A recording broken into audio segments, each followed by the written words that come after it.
Hello, Brobs. We're back with Cruel as the Grave.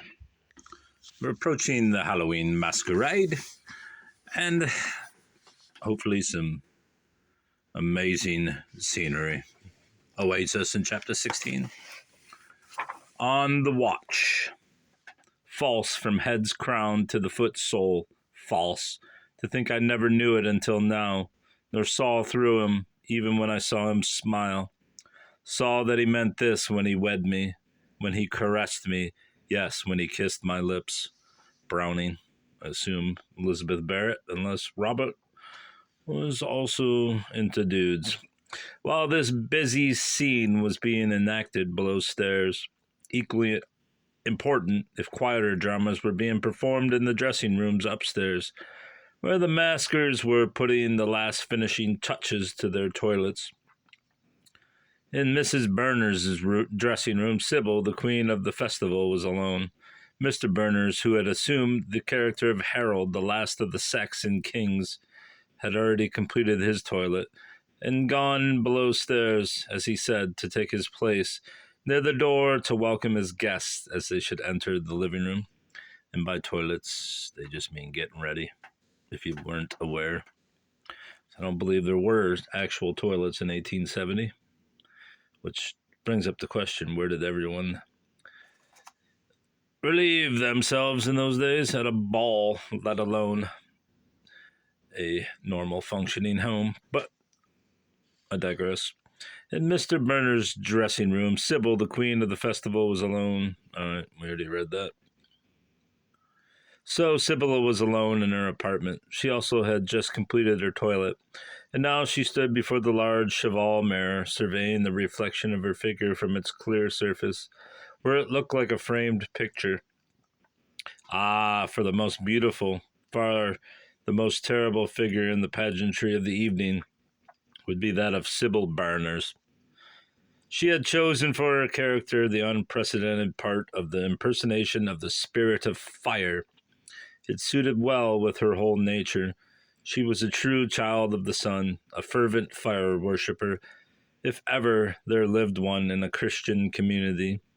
And now her costume was but the outward sign of the inward fervor. Let me try to describe it. She wore a robe of chameleon-hued satin, so artfully woven with a warp of golden thread and woof of crimson silk, that, as with every change of light and shade, it glowed in ruby coals or blazed in amber flames, and as with every motion of her graceful form it flashed around her, she seemed to be clothed in living fire. She wore a burning garnet like a live coal on her bosom, and on her brow a golden circle set with garnets, and having golden points set with amber and topaz, and tipped with diamonds, and flashing like little tongues of flame from a circle of fire. Her mask was of golden gauze, perfectly molded to her beautiful features. Never had Sybil Berners worn a dress so perfectly expressive of herself as this, for she was fire. She had confided the secret of her costume to no one but to her husband, not even to her guests. Courtesy did not oblige her to do that, and in order to preserve the secret inviolate, she had on this occasion dressed herself without the assistance of her maid. Being now ready to join the maskers, she slipped a large dark cloak over her dress, opened the chamber door cautiously to see that the hall was clear, found it to be so at that moment, and slipped out, glided down the front stairs, elbowing crowds that were pushing up, and so passed down to the lower hall, and stole through the multitude that filled it up, back to the rear door. She passed around the outside of the house to the front door and entered with the swarm of new arrivals. Would the ushers, Joe Joy and Miss Tabby, recognize their lady? That was the question, and that was the test. She passed up with the rest, letting her black cloak slip down to reveal her robe and crown of fire. Heaven save us, who comes here? It must be a mermaid from the lake that burneth with fire and brimstone forever and ever. It's a she, anyhow, and belongs to your department. Thanks be to goodness, whispered Joseph Joy to his companion in duty.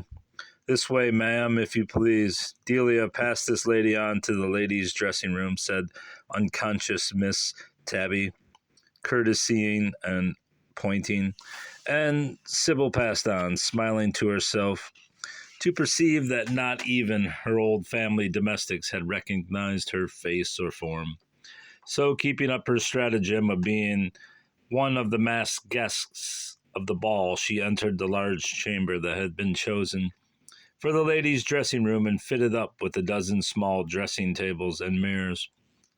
Her entrance created a sensation even among that fantastic crowd, each individual of which was a wonder in him or herself.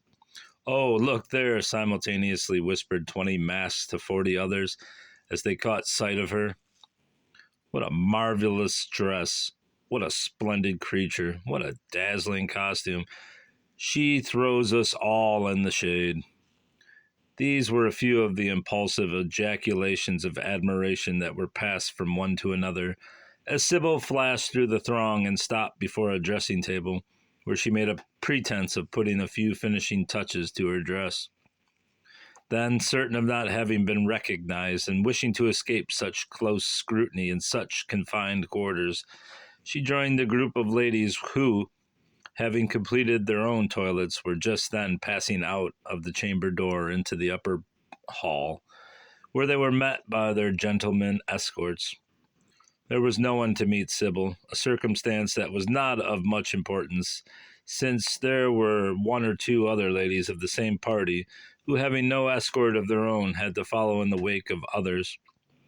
Nor would Sybil have minded this at all, had she not looked over the balustrades and seen, issuing from the little passage leading from Mrs. Blondell's room, two figures, a gentleman and a lady.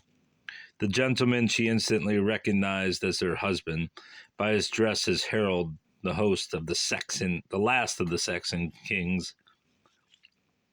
The lady she felt certain must be Rosa Blondel, as she wore the dress of Edith the Fair, the favorite of the king. For an instant Sybil reeled under this shock, and then she recovered herself, regathered all their strength, and sternly crushing down all this weakness, passed on as a guest among her guests to the door of the drawing-room.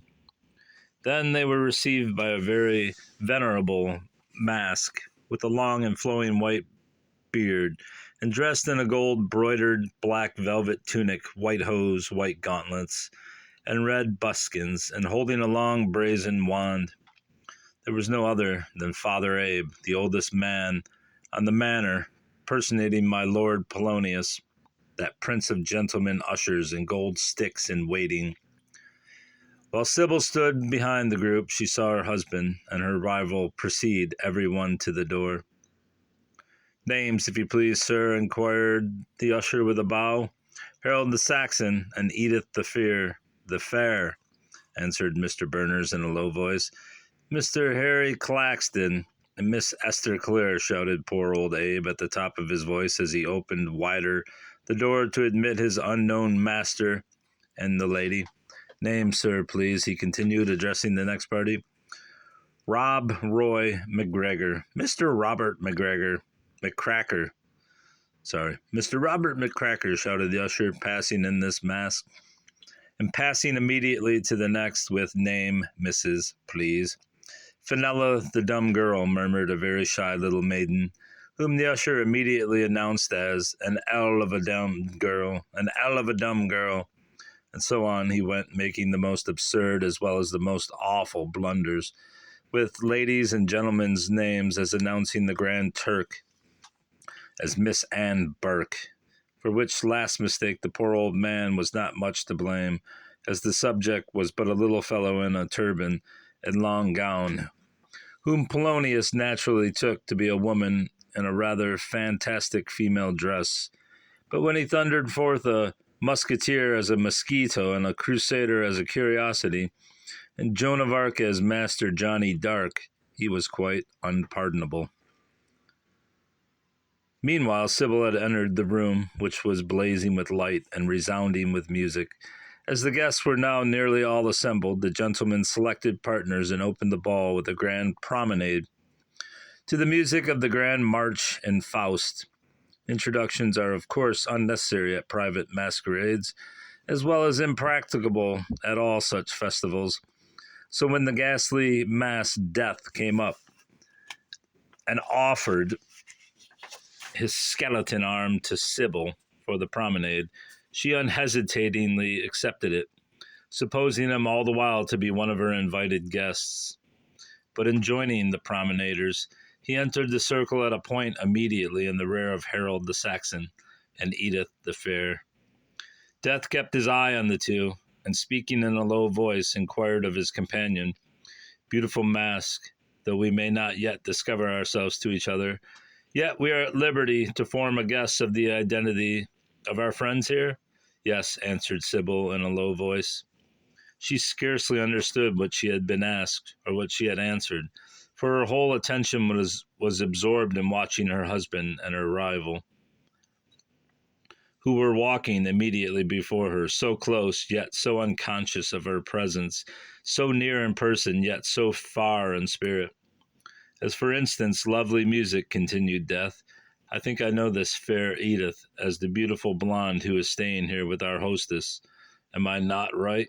"Yes," answered Sybil, in the same absent and unconscious manner, for she really had not the slightest idea of what he had been talking about, but only a half-conscious instinct that the best and shortest, as well as the most courteous way in which to be rid of him was to agree with all he said.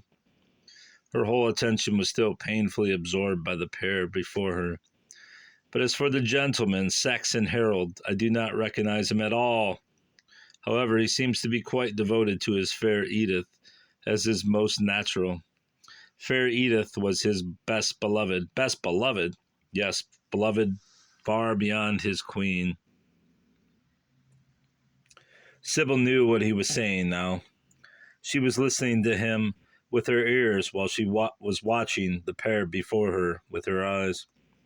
When Harold's dead body was found on the battlefield, it was not the queen but fair Edith who was sent for to identify it. "And to her it was given," continued the stranger. A half-suppressed cry broke from Sybil's lips. "What is the matter? Are they treading on your feet?" inquired the mask. "Someone is treading on me," murmured Sybil with a sad double meaning. "Do not press on us so, if you please, sir," said Death, turning and staring angrily at the unoffending little Grand Turk, the Fenella, the dumb girl, who happened to be immediately in the rear. Having thus browbeaten the imaginary enemy, Death turned to his companion and said, "King Harold and fair Edith were lovers, and these who assume their parts are also lovers, and they take their related parts from a sentimental motive. You are tired. Let me lead you to a seat," suddenly exclaimed the stranger, feeling his partner's form drooping heavily from his side. She was almost fainting. She was almost sinking into a swoon. She permitted her escort to take her to a chair and to fetch her a glass of water, and then she thanked him and requested him to select another partner, as she was too much fatigued to go upon the floor again for an hour, and that she preferred to sit where she was and to watch the masquerade march on before her. But Death politely declared that he preferred to stand there by her and share her pastime, if she would permit him to do so. She bowed assent, and Death took up his position at her side. Woo! We're getting into the thick of it now, bruv. I assume that this red-headed Death is the husband of Mrs. Blondell. What's her name? Blondell, that's right. And that's where the vengeance starts. Maybe there'll be a double infidelity here before the murder, which I assume is coming, but I don't know. All right, bruv. Goodbye. Chapter 17 is next. Until next time, goodbye.